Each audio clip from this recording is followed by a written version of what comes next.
Hello aspirants, welcome to our channel. My delight is in education. Today we are going to discuss the 13th July 2021 The Hindu News Analysis in Telugu.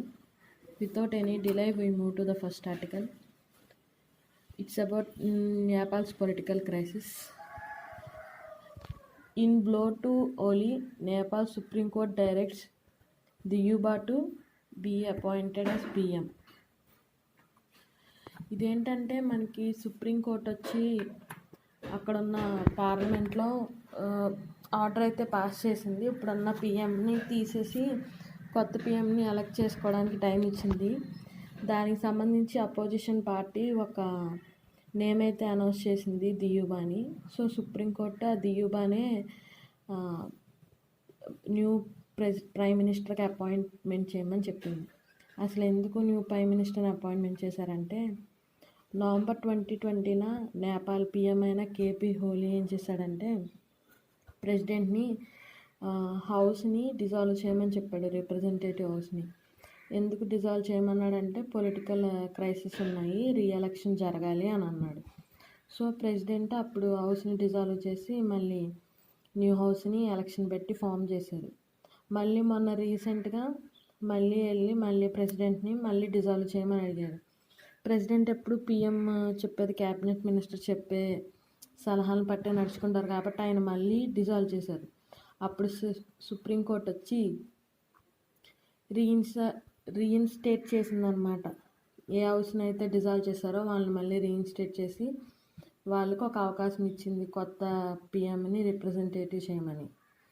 ఎందుకంటే అంత instability ఉన్నప్పుడు PM waste అని చెప్పి కొత్త PM కోసం supreme court order pass చేసింది. వాళ్ళు ఒక నేమ్ అనౌన్స్ చేశారు, దియూబాని. సో ఇప్పుడు నేపాల్ యొక్క ప్రైమ్ మినిస్టర్ వచ్చి Deuba. This was regarding this article. Now we're moving to the next article. Inflation remains above 6% in June. This article comes under GS paper 3 under economy. మనకి inflation అనేది నార్మల్గా 4 నుంచి +or-2 మధ్యలో ఉండాలి. అంటే మ్యాక్సిమం 4, అంతకన్నా ఎక్కువ ఉండకూడదు. కానీ ఇప్పుడు రీసెంట్గా ఇన్ఫ్లేషన్ యొక్క రేట్ చూస్తే 6.2% ఉంది జూన్లో. సో ఇది చాలా ఇంక్రీజ్ అయిపోతుంది. సో ఆర్బీఐ ఏం చెప్పిందంటే it will make instability. So stability రావాలంటే ఫిజికల్ పాలసీ తీసుకురావాలి టు స్టెబిలైజ్ ఇన్ఫ్లేషన్ అని ఆర్బీఐ చెప్పడం అయితే జరిగింది. ఇన్ఫ్లేషన్ పెరగడానికి కారణం ఏంటంటే కోవిడ్ టైంలో టూ మచ్ ఆఫ్ డిమాండ్ అనేది తగ్గిపోయింది. సో కాస్ట్ పెరిగిపోవడం, మనీ ఫ్లో అనేది పెరగడం, ఇదంతా ఇన్ఫ్లేషన్కి కారణం. సో దానికి సంబంధించి ఫిజికల్ పాలసీ అనేది తీసుకురావాలని చెప్పి ఆర్బీఐ నిర్ణయించుకుంది. This was regarding this article. Now we're moving to the next article about Zika virus. Kerala capital reports one more Zika case taking tally to 19. This article comes under health. ఇదేంటంటే రీసెంట్గా కర్ణాటకలో 18 cases అనేవి ఉన్నాయి. మళ్ళీ ఇంకో case పెరగడం వల్ల 19 cases అయినాయి కేరళలో. సో జికా కేసెస్ అనేవి ఇంక్రీజ్ అవుతున్నాయి. జికా వైరస్ అనేది మస్కిటో బయట వల్ల జరిగిద్ది. అది కూడా యాడెస్ మస్కిటో అనేది. ఆ మస్కిటో వల్లే chikungunya, dengue, yellow fever, malaria కూడా వస్తాయి. సో ఈ జికా వైరస్ యొక్క ఇంక్యుబేషన్ పీరియడ్ వచ్చి 14 days. దీని యొక్క సిమ్టమ్స్ వచ్చి fever, chills, rashes, joint pain, muscle pain and చిన్నపిల్లలకి మైక్రోసిఫాల్సీ అనే వ్యాధి కూడా రావచ్చు. ఎందుకంటే ప్రెగ్నెంట్ ఉమెన్స్ ఎవరైతే ఈ జికా వైరస్తో ఇన్ఫెక్ట్ అయి ఉన్నారో వాళ్ళ పుట్టపోయే బేబీస్ యొక్క హెడ్ అనేది చాలా చిన్నగా తయారవుతుంది. అండ్ ఇది పర్సన్ టు పర్సన్ కాంటాక్ట్ వల్ల కూడా ఈ వైరస్ స్ప్రెడ్ అయ్యిద్ది. అండ్ ఈ వైరస్కి ప్రస్తుతానికి మెడిసిన్స్, ట్రీట్మెంట్, వ్యాక్సినేషన్ అనేది లేదు. అండ్ కేరళ చుట్టుపక్కల ఉన్న కర్ణాటక ఇవన్నీ సేఫ్టీ మెజర్స్ తీసుకుంటుంది అక్కడికి వైరస్ రాకుండా. This was regarding this article. 11 killed in Jaipur lightning strike. This article comes under climatology, environment and ecology, science and technology. చాలా సబ్జెక్ట్స్కి సంబంధించింది. ఇదేంటంటే లైట్నింగ్ ఆఫ్ స్ట్రైక్ వల్ల జైపూర్లో చాలామంది చనిపోవడం జరిగింది. 1960s నుంచి 2019 వరకు చూసుకుంటే ఈ లైటింగ్ అంటే ఈ స్ట్రైకింగ్ లైటింగ్ వల్ల చాలామంది చనిపోతున్నారు. ఎందుకు వీటి వల్ల ఎక్కువ లైటింగ్ స్ట్రైక్స్ రావడానికి కారణం ఏంటంటే గ్లోబల్ వార్మింగ్, పొల్యూషన్ పెరిగి గ్లోబల్ వార్మింగ్ వల్ల ఈ లైట్నింగ్ స్ట్రైక్స్ అనేవి ఎక్కువగా అక్కర్ అవడానికి రీజన్స్ ఉన్నాయి. సో ఇది కొంచెం సివియరే, ఎందుకంటే ఆల్మోస్ట్ 11 మెంబర్స్ చనిపోయారు జైపూర్లో. This was regarding this topic. Now we're moving to the next article.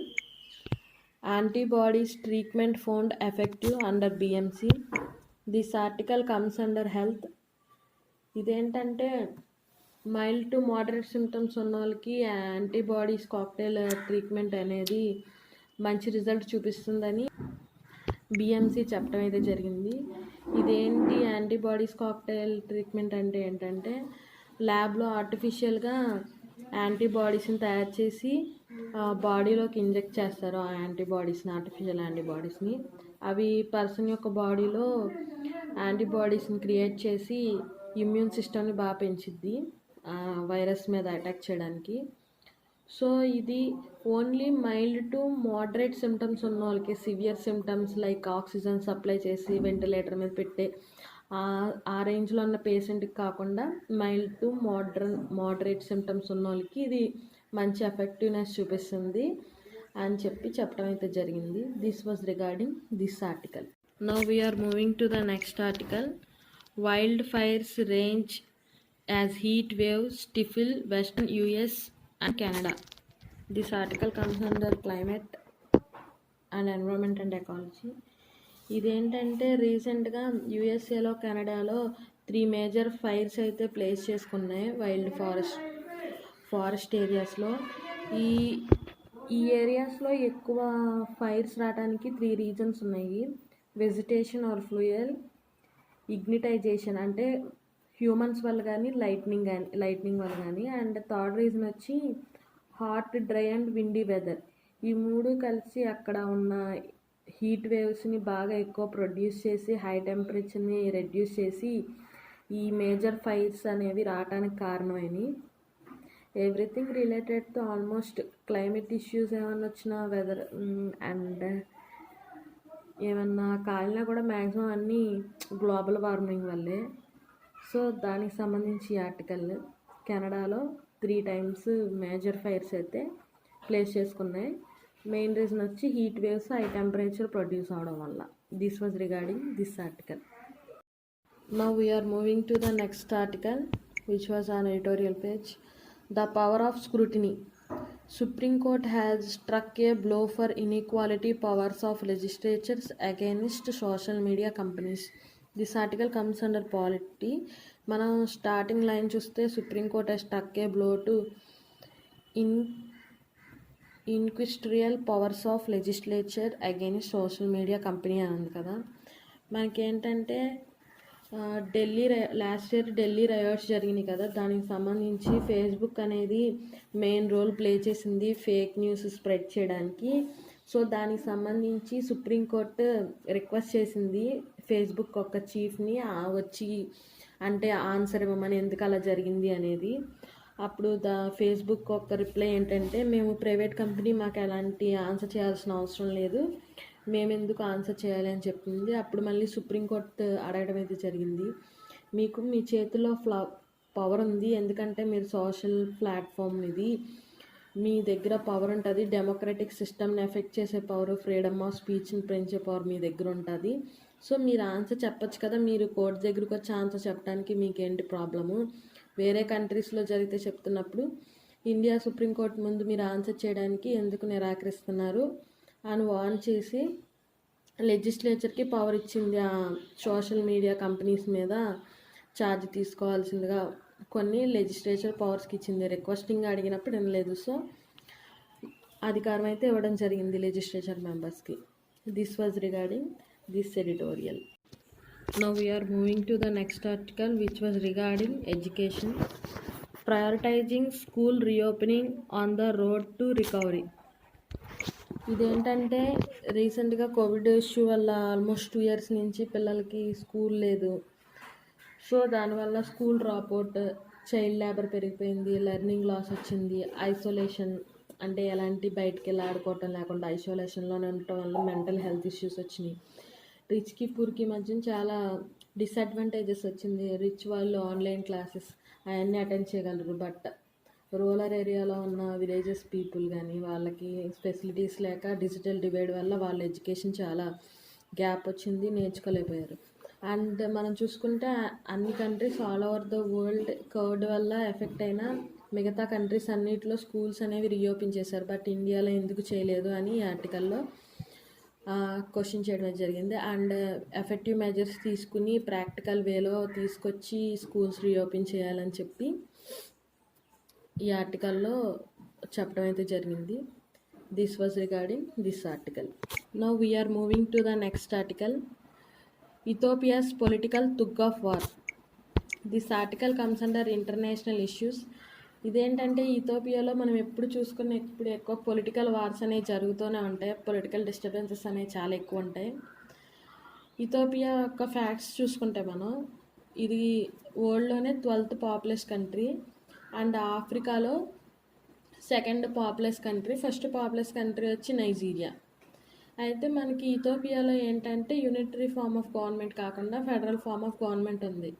Federal form of government అంటే పవర్ అంతా ఎక్కువ స్టేట్స్ చేతుల్లో ఉంటుంది. మన ఇండియాలో ఏముంది, ఫెడరల్ ఉందా యూనిటరీ ఉందంటే మనది రెండు కలిపి ఉంటుంది, క్వాజీ ఫెడరల్ సిస్టమ్ మనది. అయితే ఇక్కడ ప్రాబ్లం ఏంటంటే స్టేట్స్కి పవర్ ఉండటం వల్ల వాళ్ళు ఇష్టం వచ్చినట్టు బిహేవ్ చేస్తూ ఉంటారు, సెంటర్ మీద ఆధిపత్యం చూపిస్తూ ఉంటారు, సెంటర్ చెప్పిన పనులన్నీ చేయదు. సో ఆ పాస్ట్ హిస్టరీ నుంచి కూడా చాలా ఈ ఇథియోపియాలో చాలా దారుణాలు జరిగినాయి అన్నమాట. చాలా ఫ్రీడమ్ స్ట్రగుల్స్ చేసి అందులో ఉన్న పొలిటికల్ లీడర్సే చాలామంది ఇబ్బంది పెట్టారు అక్కడ ఉన్న వాళ్ళు. ఫర్ ఎగ్జాంపుల్ డర్గ్ అనే అతను, ఈయన ఏంటంటే సోవియట్ యూనియన్ సపోర్ట్తో ఈయన అప్పుడు పిఎం అవటం అయితే జరిగింది, చైర్పర్సన్ అయ్యాడు ఇథియోపియాకి. ఆయన ఉన్న టైంలో ఇథియోపియన్స్ని 5 లక్షల మందిని చంపించాడు టెర్రర్ అటాక్ చేసి. ఆయన ఉన్న డర్గ్ ఉన్న టైంని వీళ్ళు బ్లాక్ డేస్ కింద అంటే డార్క్ డేస్ కింద అనుకుంటారు ఇథియోపియన్స్. అండ్ 5 lakhs పీపుల్ని కిల్ చేయించాడు కదా, దాన్ని వాళ్ళు ఇథియోపియా రెడ్ టెర్రర్ అని కూడా అంటారు. అండ్ 1983 నుంచి 1985 ఈ డర్గ్ ఉన్న కాలంలో చాలా కరువు వచ్చి 10 లక్షల పైనే చనిపోయారు పీపుల్, అందులో ఎక్కువ చిన్నపిల్లలే చనిపోయారు. సో ఆ తర్వాత 1991లో సోవియట్ యూనియన్ విడిపోయినప్పుడు ఈయన పదవిలోంచి పోయాడు అనమాట. మెలిస్ జినావి అనే అతను వచ్చాడు. ఆయన ఉన్న డేస్ని గోల్డెన్ డేస్ కింద ఫీల్ అవుతారు పీపుల్. ఆయన చనిపోయిన తర్వాత హెలిమర్గి డిసైన్ అనే అతను వచ్చాడు. అతను ఆక్రమంగా వచ్చాడు, నీతిపరంగా రాలేదని పీపుల్ అందరూ ప్రొటెస్టులు చేస్తే అతను రిజైన్ చేశాక ఏడీ అండ్ ఓడిపి అనే పార్టీ కలిసి వెలుగులోకి వచ్చినాయి. అప్పుడే అబీ అహ్మద్ అనే అతను ప్రైమ్ మినిస్టర్ అయ్యారు. ఇప్పుడు రీసెంట్ ప్రైమ్ మినిస్టర్ వచ్చే అబీ అహ్మద్. ఈయన ఏంటంటే ఎక్స్ సోల్జర్. ఈయన చాలా మంచి పనులు చేశారనమాట. కరప్షన్ని అరికట్టడం అండ్ లైక్ ఉమెన్స్ని మినిస్ట్రీలో సగం ప్లేసెస్ ఉమెన్స్కి ఇచ్చి జెండర్ ఈక్వాలిటీ తీసుకురావటం. ఇంకా టీపీఎల్ఎఫ్ అని ఒక పార్టీ ఉంటుంది. ఇదేంటంటే ట్రిగారి అనే రీజన్, ట్రిగారి పీపుల్ లిబరేషన్ పార్టీ. ఆ పార్టీకి వ్యతిరేకంగా ఈయన చాలా దర్యాలు చేయించి వాళ్ళ కరప్షన్ అన్ని ఆపించి వాళ్ళ మీద ఎక్కువ పాయింట్అవుట్ చేశారు. అండ్ ఈ న్యూ పిఎం వచ్చి అబీ అహ్మద్ అని ఆయన వచ్చి ఈయన అన్ని పార్టీస్ని మిక్స్ చేసి న్యూ ప్రాస్పరిటీ పార్టీ అనేది తీసుకొచ్చారు. ఎందుకంటే ఫెడరల్ గవర్నమెంట్ తీసేసి యూనిటరీ ఫార్మ్ ఆఫ్ గవర్నమెంట్ తీసుకొచ్చి పీపుల్కి హెల్ప్ చేయాలి, స్టేట్కి సెంటర్కి సేమ్ పవర్ ఉండేలాగా, అంటే ఎక్కువ సెంటర్కి పవర్ ఉండేలా, సెంటర్ మాట అందరు వినేలాగా చేయాలని ఈయన అన్ని పార్టీస్ని కలిపి న్యూ ప్రాస్పరిటీ పార్టీ అని తీసుకొచ్చారు. అయితే ఈ టీపీఎల్ఎఫ్ ఈ ట్రిగరీ అనే ఏరియా వాళ్ళకి మట్టికి అది నచ్చల. వాళ్ళకి ఫెడరల్గా ఉండడమే ఇష్టం, వాళ్ళ స్టేట్ పవర్ని సెంటర్కి కూడా ఇష్టం లేదు. సో వాళ్ళ ఏరియాలో ఉన్న పీపుల్కి ఆర్మీకి వెపన్స్ ఇచ్చి ఇథియోపియన్ యొక్క సెంట్రల్ గవర్నమెంట్ అంటే న్యూ ప్రాస్పరిటీ పార్టీ మీద, అక్కడ ఉన్న సెంట్రల్ ఆర్మీ మీద వీళ్ళు ఫైటింగ్స్ అయితే చేస్తున్నారు. ఆల్మోస్ట్ సివిల్ వార్లా జరుగుతుంది ఇథియోపియాలో. This was regarding this article. నా సమాచారం కనుక మీకు నచ్చినట్టయితే లైక్, షేర్ అండ్ సబ్స్క్రైబ్ చేయండి.